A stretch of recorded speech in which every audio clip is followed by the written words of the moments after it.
Hello বন্ধুরা, তোমরা কেমন আছো? আশা করি ভালো আছো। আমিও একটু ভালো আছি।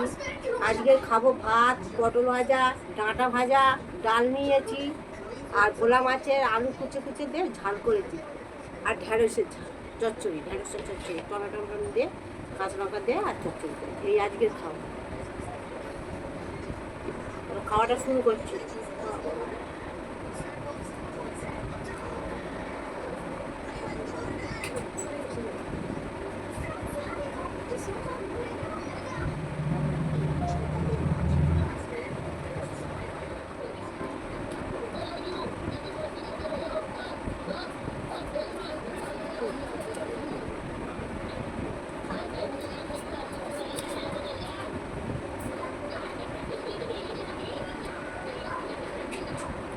ডাঁটা ভাজা আমার খুব ভালো লাগে।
আমার খাওয়া শেষ। আমার ভিডিওটা যদি তোমাদের ভালো লেগে থাকে লাইক করবে, শেয়ার করবে, সাবস্ক্রাইব করে দেবে, কমেন্টও করবে। টাটা।